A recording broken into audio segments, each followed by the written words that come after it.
ओम नारायण नारायण नारायण नारायण। सब मित्रों को राम राम, सबका स्वागत है। दोस्तों कैसे हैं आप सब।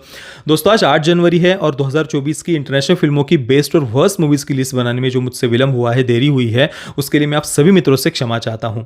अभी 24 वर्स्ट इंटरनेशनल फिल्मों के नाम मैं आपको बताने वाला हूं। वैसे ये सारी की सारी हॉलीवुड की ही फिल्में हैं, बस एक फिल्म हॉलीवुड के बाहर की है। जस्ट उस कारण से मैंने इंटरनेशनल कहा, नहीं तो बाकी सारी की सारी हॉलीवुड की ही ये वर्स्ट मूवीज़ की लिस्ट है। हालांकि जो बेस्ट इंटरनेशनल फिल्मों की लिस्ट आएगी ना, उसमें 3-4 नाम है हॉलीवुड के बाहर के। तो चलिए ज़्यादा समय मैं आपका नहीं लूँगा। हाँ, पर एक प्रार्थना है आप सभी मित्रों से, 2024 की भारतीय फिल्मों की जो बेस्ट और वर्स्ट मूवीज़ की लिस्ट है ना, उन्हें आप अवश्य देखना। दोनों ही वीडियोस लगभग 10-12 दिन हो गए, तभी मैंने अपलोड कर दिया था उस लिस्ट को।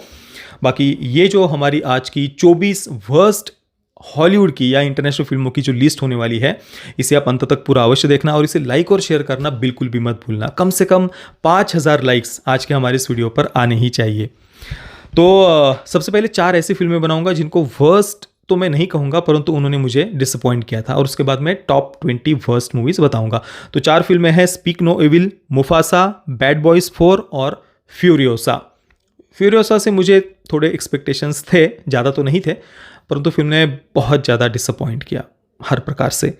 विजुअल्स वगैरह ठीक ठाक थे, परंतु फिर भी आज से 10 वर्ष पहले की मैड मैक्स फ्यूरी रोड, वो बहुत ज़्यादा गजब की फिल्म थी भाई। बहुत ज़्यादा।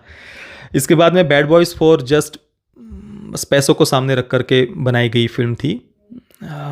तीसरा पार्ट उसने बहुत अच्छा खासा कलेक्शन किया था, तो उन्होंने चौथा पार्ट बना दिया।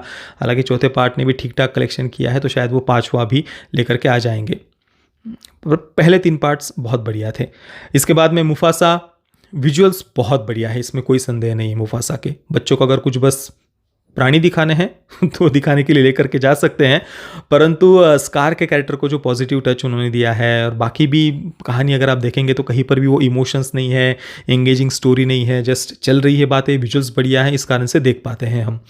इसके बाद स्पीक नो इविल, वोक पेरेंटिंग और कंजर्वेटिव पेरेंट्स, इनके बीच में कुछ तो फिल्म कहने का प्रयास करती है। क्या कहने का प्रयास करती है वो जानने के लिए आप हमारा स्पीक नो इविल का रिव्यू अवश्य देखना। चलिए अब टॉप 20 वर्स्ट मूवीज 2024 की इंटरनेशनल या हॉलीवुड। 20 नंबर पर है टैरो।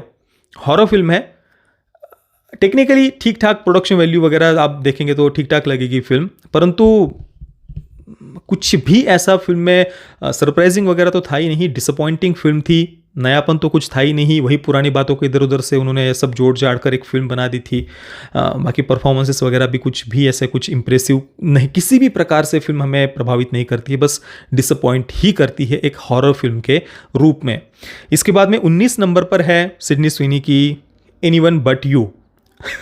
अब फिल्म का नाम बताने के लिए ही एक्ट्रेस का नाम पहले मैंने लिया है, सिडनी स्वीनी, तो आप उसी से समझ जाइए कि फिल्म ने कलेक्शन क्यों किया, जो भी थोड़ा बहुत फिल्म ने कलेक्शन किया है। अधिकतर लोग बस सिडनी स्वीनी को देखने के लिए ही, आप इंटरनेट पर भी, सोशल मीडिया पर भी, सब जगह पर इसके बारे में आप सर्च करेंगे, पढ़ेंगे, तो यही कारण आपको देखने को मिलेगा। हालांकि फिल्म बहुत घटिया थी, कहानी वगैरह, कैरेक्टर्स, डायरेक्शन। गिल्टी प्लेजर के लिए किसी को देखनी है ना, देख सकता है। रोमांटिक ड्रामा जिसको कहा गया है, रोमांटिक ड्रामा तो मैं नहीं कहूँगा, एक सेक्स कॉमेडी इसको कह सकते हैं। इसके बाद में 18 नंबर पर है एम नाइट श्यामलन की ट्रैप। आइडियाज़ की बात करें ना, एम नाइट श्यामलन के पास में, उनके पास ऐसे ऐसे आइडियाज़ है ना भाई, आप किसी को अगर वो आइडिया सुना दो, वो बोलेगा कि यार क्या गज़ब की आइडिया है, यार क्या गज़ब की फिल्म हो सकती है। उनके पीछे जितनी भी फिल्मोग्राफी आप उठा करके देख लीजिए, हर एक फिल्म में कुछ बहुत ही यूनिक आइडिया आपको देखने को मिलेगी। पर इक्का दुक्का एक्सेप्शंस अगर छोड़ दें उनकी फिल्मोग्राफी के, तो बाकी सारी फिल्में, और विशेषतः पिछली कुछ फिल्में, बहुत ज़्यादा निराशाजनक रही है, डिसअपॉइंटिंग रही है उनकी। ट्रैप भी उसी लिस्ट में एक और नाम ऐड हो गया है। इसके बाद में 17 नंबर पर उनकी ही बेटी की फिल्म है ईशाना नाइट श्यामलन। मैंने इसका रिव्यू नहीं किया है, बाकी जितनी भी फिल्मों के नाम मैं आपको बताने वाला हूँ, 24 कुछ बता भी चुका हूँ, उन सब के रिव्यूज़ किए हुए हैं, बस इस एक को छोड़ करके। एक तो मैंने इसे थिएटर में देखा नहीं था, बहुत ही लिमिटेड स्क्रीन्स पर शायद रिलीज़ हुई थी ये। प्राइम वीडियो पर मैंने देखा परचेस करके, वहाँ पर रिव्यू करना भी मुझसे छूट गया था, बाद में फिर रह गया तो रह गया, मुझे लगा छोड़ो। वैसे भी किसी ने, ज़्यादातर लोगों ने नाम भी नहीं सुना होगा इस फिल्म का। कंसेप्ट की बात करूँ तो फ्रॉम वेब सीरीज़, अभी काफ़ी लोग उसका नाम ले रहे हैं। देखिए प्राइम वीडियो की सीरीज़ है, सेम वही कंसेप्ट है। कि रात को एक बंकर है जंगल के अंदर, और रात को कुछ लोग आत्माएं वगैरह कुछ भी, वो मॉन्स्टर जो भी है वो चीज़, वो सामने आकर के खड़े हो जाते हैं, किसी का भी रूप वगैरह ले सकते हैं, घर के अंदर ही रहना है, बंकर के अंदर ही रहना है, वही कंसेप्ट है। हालांकि डायरेक्शन बहुत ख़राब, प्रेजेंटेशन बहुत ख़राब, कैरेक्टर्स एक्सट्रीमली अनलाइकेबल, और कहानी में कहीं पर भी हम एंगेज हो ही नहीं पाते। बहुत ख़राब फिल्म। और एम नाइट श्यामलन, उनके पास में कम से कम कहानियाँ और आइडियाज़ तो यूनिक है। उनकी बेटी की पहली फिल्म, उसमें कुछ भी यूनिकनेस नहीं थी, एक्सट्रीमली अपोजिट अपने पिता से ऐसा हम कह सकते हैं।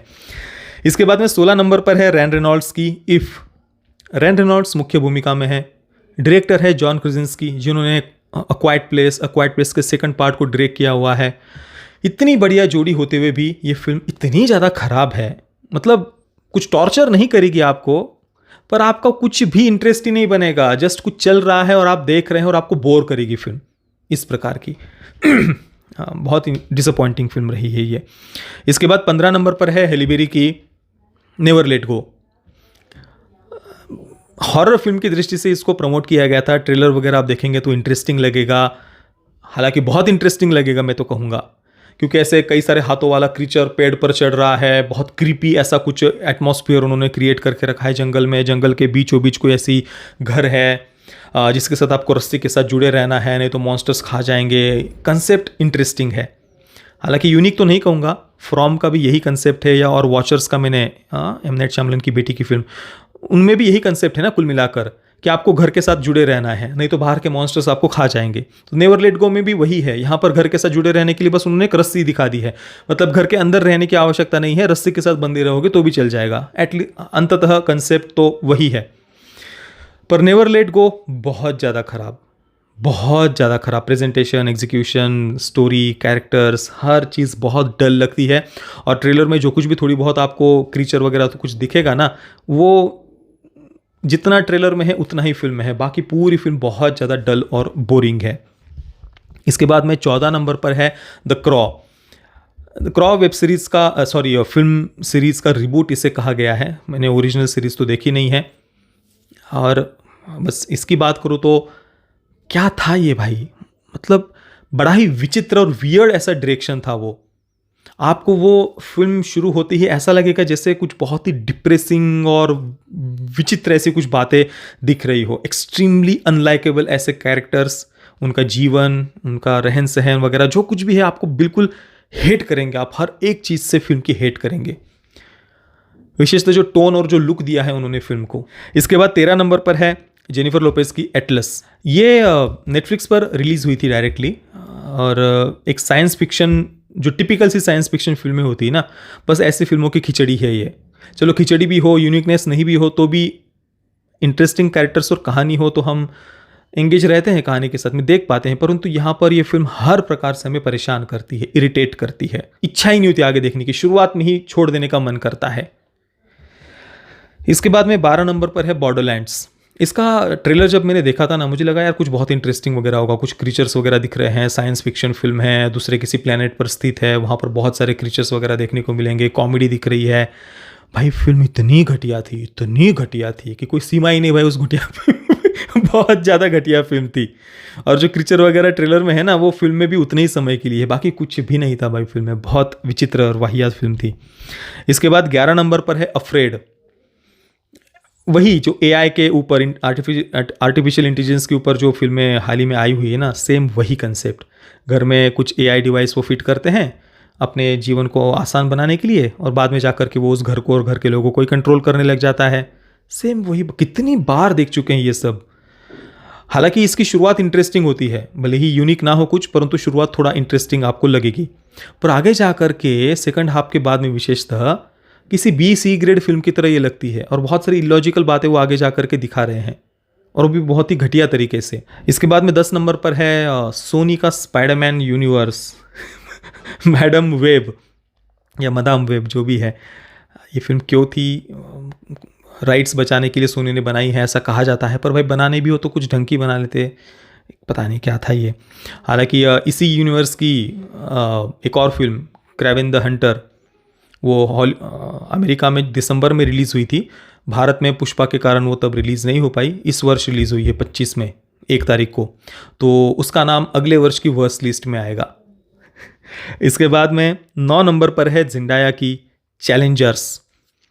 इसका पोस्टर देख करके अगर किसी को लगे ना कि भाई ये कुछ एरोटिक ड्रामा वगैरह ऐसा कुछ होगा, या फिर ट्रेलर देख करके लगे कि भाई ये कुछ स्पोर्ट्स ड्रामा होगा, तो ना ये स्पोर्ट्स ड्रामा है ना एरोटिक ड्रामा है भाई। ये चीज़ ऐसी है ना कि किसी के भी मन के अंदर थोड़ी बहुत भी अगर कोई काम वासना बची हुई हो ना, उसको समाप्त कर देगी ये फिल्म। सीरियसली। और स्पोर्ट्स ड्रामा की दृष्टि से अगर आप देखेंगे तो ना भाई आपको अंदर कुछ मोटिवेशन कि भाई मैं कुछ करके दिखाऊं ना, उस पूरे मोटिवेशन को ख़त्म कर देगी ये फिल्म।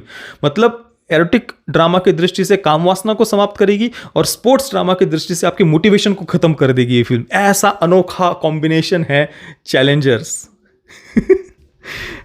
इसके बाद में 8 नंबर पर है सिविल वॉर।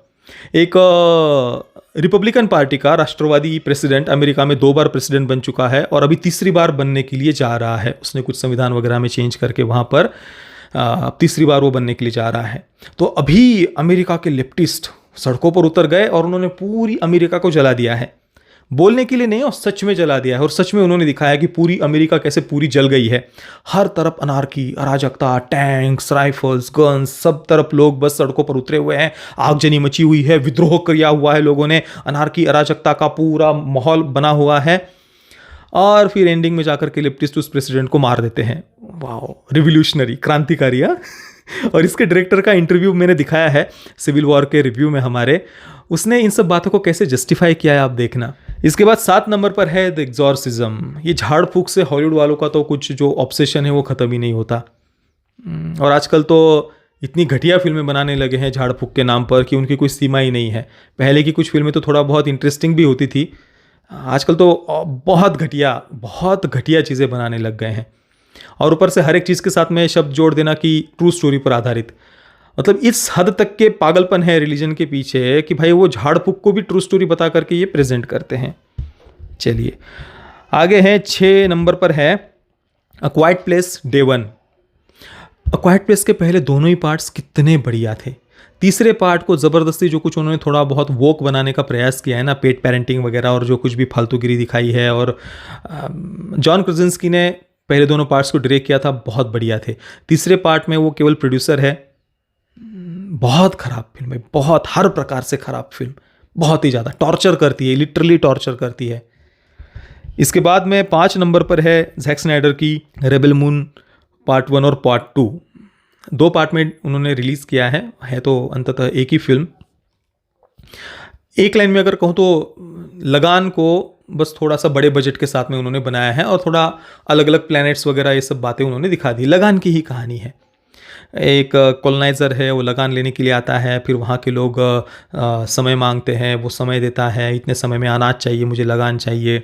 फिर वो एक टीम तैयार कर रहे हैं उसके विरुद्ध लड़ने के लिए, वही सब टिपिकल से। और इसका पहला पार्ट तो फिर भी आप थोड़ा बहुत टॉलरेट कर पाएंगे क्योंकि अलग अलग सिविलाइजेशंस को वाइट कॉलोनाइजर्स ने कैसे बर्बाद किया।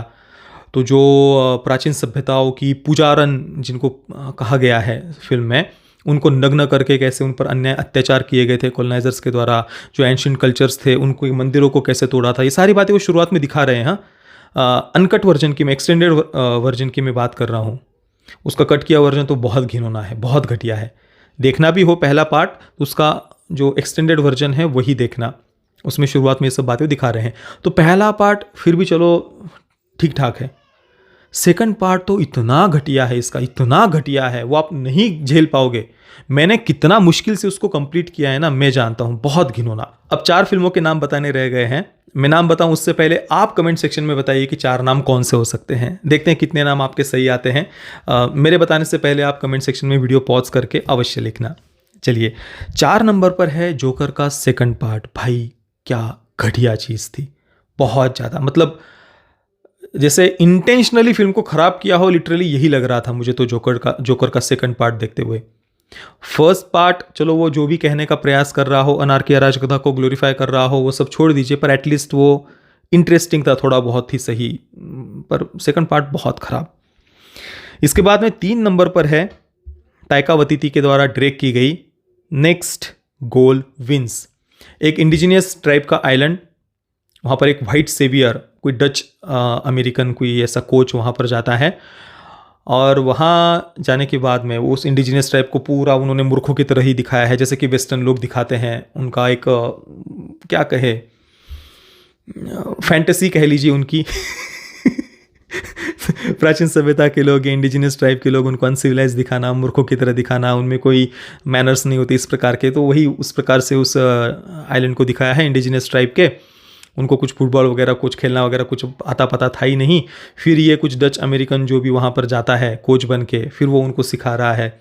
ये तो है ही उसमें, परंतु उसके साथ में ही रेडिकल जेंडर आइडेंटिटी का एजेंडा भी उन्होंने प्रमोट किया है। एक मेल है जो अपने आप को फीमेल बना रहा, मतलब अपने आप को स्त्री के रूप में आइडेंटिफाई कर रहा है, और फिर भी उसको टीम में खेलना है, और वो हार्मोन्स वगैरह ले रहा है। इन सब बातों का उल्लेख भी है कि वो हार्मोन्स ले रहा है वगैरह। मतलब क्या यार, सेक्स चेंज ऑपरेशन, हार्मोन्स वगैरह, वही सब वो रेडिकल जेंडर आइडेंटिटी का एजेंडा उसमें उन्होंने प्रमोट किया है।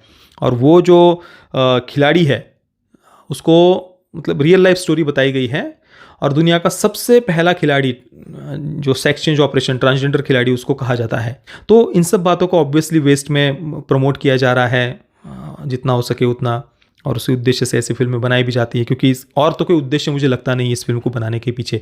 ताइका वाइटिटी जिन्होंने इतनी बड़ी बड़ी फिल्में बनाई हुई है, इस फिल्म को अगर आप देखेंगे ना, किसी चीप बी ग्रेड फिल्म की तरह ये फिल्म लगती है। बहुत ही खराब फिल्म, बहुत ही लो बजट के साथ में बनी हुई ये फिल्म है।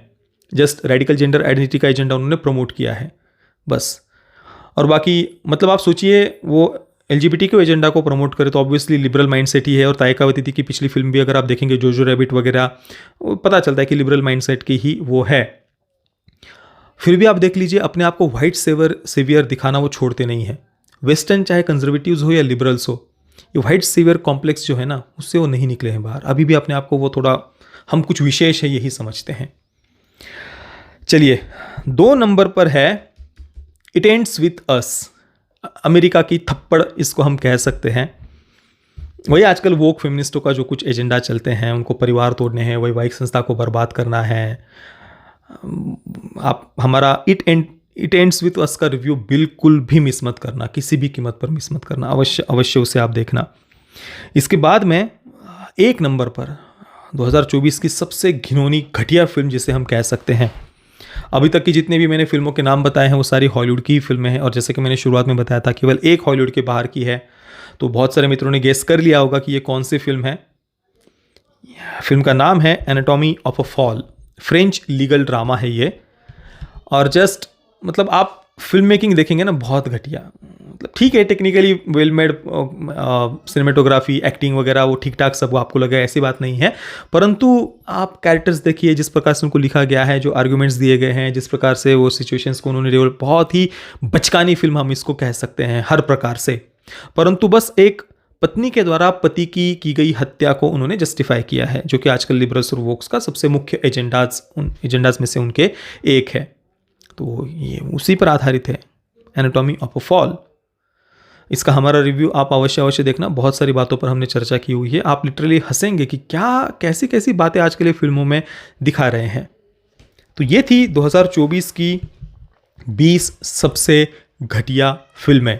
बाकी कोई नाम अगर मुझसे छूट गया हो और आपने उस फिल्म को देखा हो, आपको बहुत घटिया एक्सपीरियंस उस फिल्म ने दिया हो पिछले वर्ष, तो उनका नाम आप नीचे कमेंट में अवश्य बताना, और आपकी वर्स्ट की लिस्ट भी अवश्य लिखना। ये वीडियो देखने के लिए आप सभी मित्रों का बहुत बहुत धन्यवाद। जय श्री राम, वंदे मातरम।